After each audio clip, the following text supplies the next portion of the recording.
Good morning students, how are you? Fine.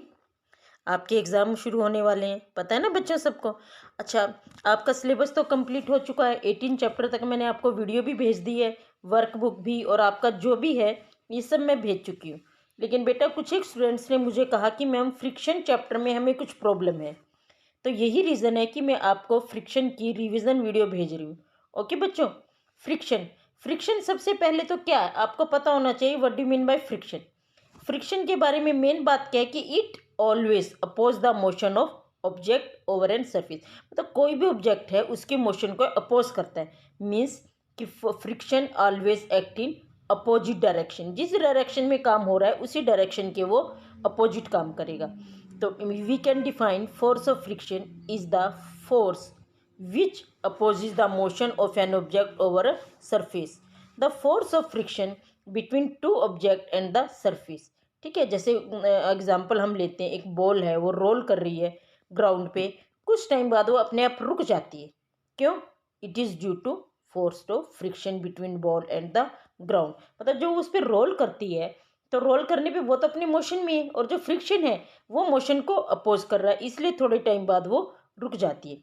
इसी तरह अगर हम साइकिल चला रहे हो और we stop pedalling a bicycle, तो क्या होगा? धीरे धीरे ये स्लो हो जाएगी और फाइनली ये रेस्ट पे आ जाएगी। क्यों? Due to friction between the wheels and the road. Again it oppose the motion of the object. मतलब friction always oppose the motion of the object. ये बात क्लियर हुई बच्चों? इसके बाद ये देखो डायग्राम देखो, इसमें साइकिल चला रहा है, ठीक है, कुछ टाइम बाद इसने पैडलिंग बंद कर दी है, तो इसके बाद वो स्टॉप हो जाएगी। इसी तरह बॉल है, ये बॉल चल रही है, लेकिन कुछ टाइम बाद इट कम ऑन रेस्ट। क्यों? Due to friction between ball and road. इसी तरह ये देखो डायग्राम देखो, इसमें हम पुश कर रहे हैं किसी चीज़ को, तो मोशन के लिए हमें देखो कौन सा एरो है, और फ्रिक्शन के लिए देखो ये रेड वाला एरो जो है फ्रिक्शन के लिए। तो क्यों? क्योंकि ये इसके अपोजिट डायरेक्शन में, ठीक है। तो फोर्स, ये friction always act in the opposite direction. ये बात मैं बार बार बोल रही हूँ बेटा, because it is very very important. अब factors that affect the friction. सबसे पहले तो हम ये कहते हैं कि जो स्मूथनेस है, स्मूथनेस अगर जो ये स्मूथ होगा सरफेस तो उस पर फ्रिक्शन कम होगा, और अगर सरफेस रफ होगा तो उस पर फ्रिक्शन ज़्यादा होगा। वैसे तो ये कहते हैं कि एक आइडल स्मूथ सरफेस पे फ्रिक्शन जीरो होगा, लेकिन कोई भी सरफेस हमारा आइडल स्मूथ नहीं होता, उस पर कुछ ना कुछ इरेगुलरिटी या रफनेस होती है, ठीक है। तो अगर किसी कॉन्टैक्ट में अगर स्मूथ है, वो स्मूथ सरफेस पे जा रहा है, तो वहाँ फ्रिक्शन कम होने की वजह से फ्रिक्शन नहीं होगा। और जो हार्ड सरफेस है अगर हम उसको प्रेस करेंगे तो वो भी friction is loss on smooth surface. ये हमेशा ध्यान रखना, जैसे जैसे उसकी रफनेस बढ़ती जाएगी तो वो रफ होता जाएगा। अब हम देखते हैं ना, आइस आइस पे चलना मुश्किल होता है। क्यों? क्योंकि आइस कंपेरेटिवली स्मूथ है, और उस वजह से उस पर फ्रिक्शन कम है। फ्रिक्शन कम होने की वजह से वहाँ उन पर हम स्लिप हो जाते हैं। इसी तरह ऑयली सरफेस है, मतलब अगर आपका फर्श है, फर्श पे अगर ऑयल हमने स्पिल किया हुआ है, वहाँ पे ऑयल बिखरा हुआ है, तो वहाँ पे भी हम एकदम से स्लिप हो जाते हैं। क्यों स्लिप क्यों होते हैं? क्योंकि जो सर्फ एक तरह से स्मूथ हो जाता है, ऑयल जो होता है उसकी स्मूथनेस को इंक्रीज कर देता है, और इस वजह से हम उस पर चलते हुए गिरते हैं, ठीक है बच्चों। अब जो फ्रिक्शन है, जैसे जैसे हम उसको रफ करेंगे सरफेस को, वो वैसे वैसे उस पर फ्रिक्शन इंक्रीज होगा, ठीक है। अब देखो, अगर एक चीज़ और, अगर हम किसी चीज़ को हार्ड प्रेस करेंगे तो उस पर फ्रिक्शन जो है ज़्यादा होगा, ठीक है। और अगर उसको हम कम प्रेस करेंगे तो उस पर फ्रिक्शन कम होगा। अब देखो यहाँ पे ये जो ऊपर वाला है इस पे फ्रिक्शन ज़्यादा होगा और नीचे वाले पे कम होगा। क्लियर बच्चों? अब इसके बाद है कॉजेज ऑफ फ्रिक्शन। फ्रिक्शन होता किस वजह से? फ्रिक्शन जो है, मतलब कोई भी दो चीज़ें हैं उनकी इंटरलॉकिंग और उनकी इरेगुलरिटी की वजह से होता है। Means friction is cause due to interlocking of irregularities between two surface in contact. जो स्मूथ सरफेस होता है उसमें इरेगुलरिटी जो है थोड़ी कम होती है, लेकिन जो रफ सरफेस होता है उस पर इरेगुलरिटी ज़्यादा होती है।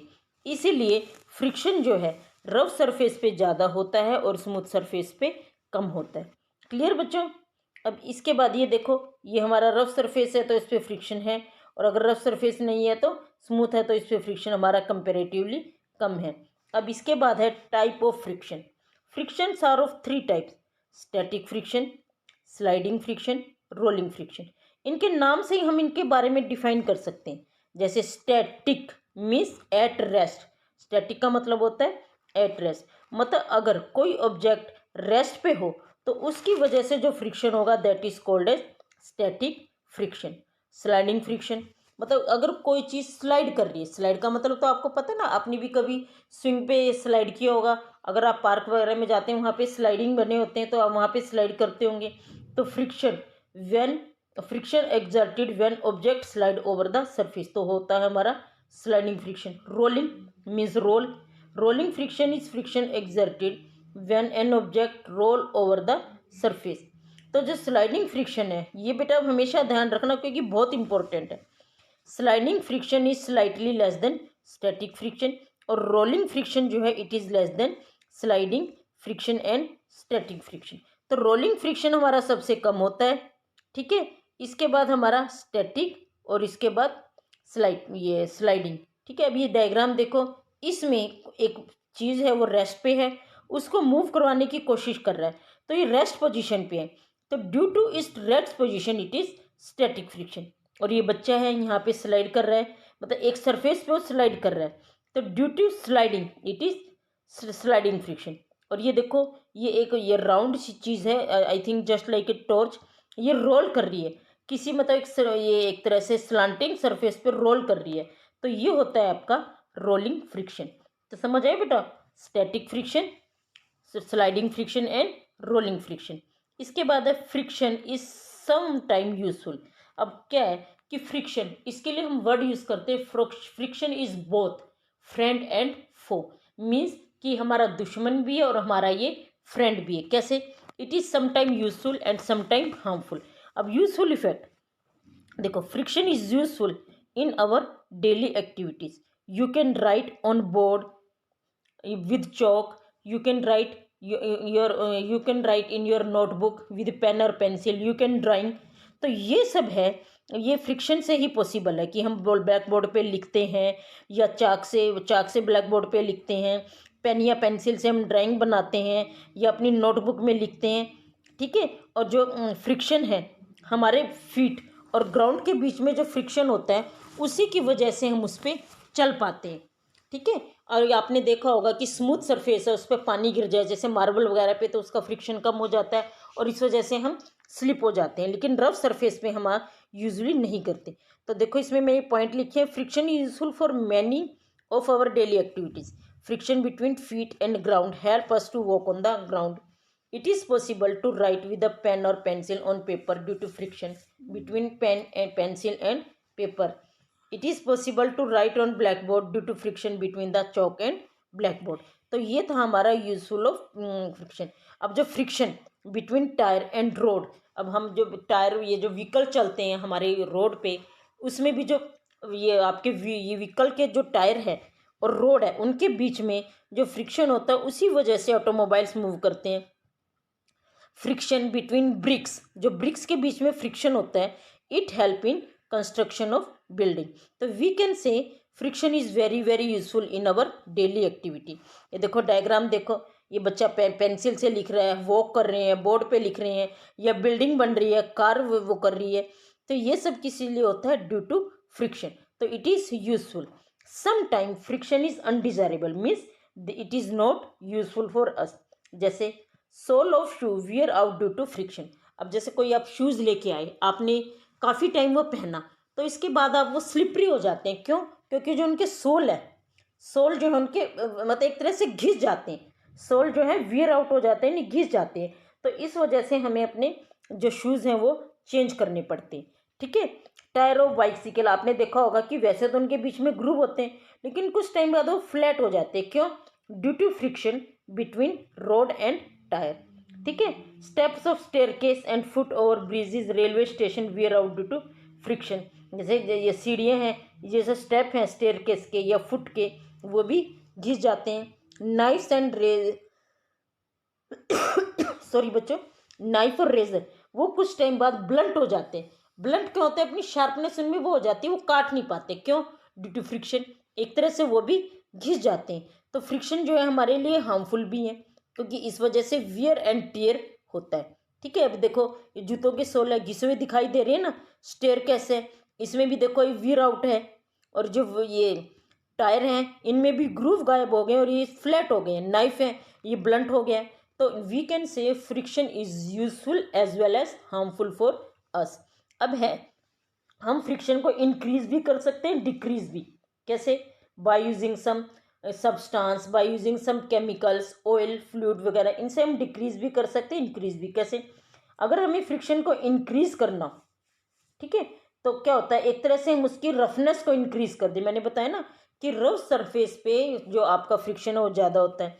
जैसे sole of shoe are grooved, आपने कभी भी अपने शूज़ अगर लेके आते हैं तो उनके देखा करो कि उसके सोल में जो ग्रूव होता है, क्यों होता है, टू इंक्रीज इट, तो मतलब इस वजह से होता है कि it make better grip on the floor. इसी तरह जो टायर है, tyre of vehicles are treated to increase the grip on the road, इसमें भी ये होता है। The brake pad of vehicles are rough to stop moving vehicle from the brake are applied. ठीक है, अब जो जिम्नास्टिक है वो क्या करते हैं, आपने देखा होगा ना कि थोड़ी सी मिट्टी लगाते हैं अपने उस पर, क्यों, ताकि वो बेटर ग्रिप बना सकें। तो in this way they can increase friction. अब अगर ये देखो, ये जो सोल है आपको नज़र आ रहे हैं, ग्रूव है ये, ठीक है, और जो टायर हैं इनके बीच में भी देखो नज़र आ रहे हैं ना हल्के हल्के से गड्ढे। अब जिम्नास्टिक है, इन्होंने थोड़ी सी मिट्टी लगाई है ताकि किसी भी सरफेस पे अपनी ग्रिप ये बना सके। तो इस डायग्राम से आपको एक क्लियर हुआ। इसके बाद है, हम फ्रिक्शन को रिड्यूस भी कर सकते हैं, कैसे, friction can be reduce by using lubricant, by using powder, oil and grease, इन सब को यूज़ करके हम इसको रिड्यूस भी कर सकते हैं। जैसे यूजिंग रोलर और व्हील्स, उससे क्या होगा, फ्रिक्शन हमारा डिक्रीज हो जाएगा और फ्रिक्शन डिक्रीज होने से ये आराम से चलेगा। यूजिंग बॉल बेयरिंग, जैसे आपके साइकिल है, साइकिल में आपने देखा होगा ना छोटी छोटी राउंड कलर की आपकी बॉल होती हैं, ठीक है, उनके बीच में कई बार बहुत ज़्यादा वो हो जाता है फ्रिक्शन, तो उसमें क्या करते हैं हम, थोड़ा सा बॉल बेयरिंग जो है, बॉल बेयरिंग जो होती है वो इसीलिए होती है कि फ्रिक्शन हमारा ज़्यादा ना हो। आप कैरम बोर्ड खेलते हैं, कैरम बोर्ड थोड़ी टाइम बाद फ्लैट हो जाता है और इसके बाद आप स्ट्राइकर से उसको हिट करते हो, तब भी आपकी जो ये स्ट्राइकर से हिट करने के बाद भी जो गिट्टी है वो आगे नहीं जाती। ठीक है, तो इससे आप क्या करते हो, उस पर थोड़ा सा आप पाउडर छिड़कते हो, पाउडर छिड़कने के बाद आप जब स्ट्राइकर से हिट करते हो तो बड़े आराम से आप कैरम खेल सकते हो। ठीक है, अब इसी तरह से ऑयल और ग्रीस, अब कई बार क्या होता है, मशीन है, मशीन के जो पार्ट्स हैं वो वॉर्न आउट हो जाते हैं, मतलब एक तरह से घिस जाते हैं, तो उनमें हम फ्रिक्शन ठीक करने के लिए क्या करते हैं कि उनके मूविंग पार्ट के बीच में ऑयल या ग्रीस लगाते हैं। इवन आपने देखा होगा आपके सीजर या जो आपके दरवाजे होते हैं उनके बोल्ट पे भी आप कई बार तेल या वो लगाते हैं, particular in rainy season. Roller are use in luggage bag to reduce friction, कई बार क्या होता है आपका बैग इतना हैवी होता है कि आपको उठाना मुश्किल हो जाता है, तो उस पर आप थोड़े व्हील्स लगा लेते हैं, तो व्हील लगाने से कितना भी भारी सामान हो बड़े आराम से आप उसको मतलब ले जा सकते हो, आपको बहुत ज़्यादा वेट फील नहीं होगा। ठीक है, ये हो गया, wheels are use in vehicles to reduce friction. Ball bearing are use in ceiling fan, ceiling fan, bicycle और व्हीकल्स, इन सब में आपकी क्या यूज होती हैं, बॉल बेरिंग। अभी देखो कैरम बोर्ड खेल रहे हैं, इसी तरह से देखो सूटकेस है, इस पर लगेज है, ये जो आपके डायग्राम दिए हुए राउंड राउंड, इनके बीच में बॉल बेरिंग होती है। ठीक है, तो इस वजह से बड़े आराम से हम उनको मतलब हैंडल कर सकते हैं। इसके बाद है फ्लूइड फ्रिक्शन। फ्लूइड का मीनिंग क्या होता है, fluid means which can flow, और which can flow they are use for liquids and gases. तो फ्लूइड मतलब ड्यू टू लिक्विड और गैसेस, इनकी वजह से भी फ्रिक्शन होता है। ये किस पे डिपेंड करता है, एक तो स्पीड ऑफ ऑब्जेक्ट और shape of object and nature of fluid. अब जो फ्लूइड है, आपने देखा होगा बर्ड्स या aeroplane, they have streamline body. Streamline body क्यों होती है, मीन्स कि ऊपर से थोड़ा सा उनकी नैरो होती है, फिर थोड़ा ब्रॉड हो जाती है और लास्ट में फिर थोड़ा नैरो हो जाती है, जिसको हम बोलते हैं स्ट्रीमलाइन बॉडी। अगर आपने एरोप्लेन देखा हो तो उसकी स्ट्रीमलाइन बॉडी होती है, क्यों, क्योंकि मतलब they have to overcome the friction that is caused by air, air की वजह से जो भी फ्रिक्शन होता है उनको उनको रिड्यूस करना होता है। फिशेज, फिशेस की भी अगर आप ध्यान से देखो स्ट्रीमलाइन बॉडी होती है। हम कह सकते हैं कि एरोप्लेन और फिश की बॉडी तो उससे मिलती है। क्यों? क्योंकि वो भी वाटर में वो करती है, वाटर में वो फ्लाई मतलब फ्लोट करती है। तो उस वजह से उसको ही मतलब fish have to overcome the friction due to water. तो इस वजह से उसकी भी बॉडी क्या होती है, स्ट्रीमलाइन।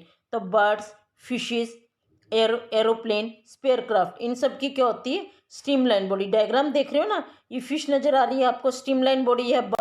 बर्ड्स की भी स्ट्रीमलाइन बॉडी है। एरोप्लेन की भी स्ट्रीमलाइन बॉडी है। ये स्पेस क्राफ्ट ये जो जा रहा है इसकी भी आपकी क्या है, स्ट्रीमलाइन बॉडी। तो ये था बच्चों फ्रिक्शन के बारे में। आई थिंक अब आपको सबको क्लियर हो गया होगा। ये डायग्राम भी इसमें बने हुए, डायग्राम से क्लियर हो गया होगा।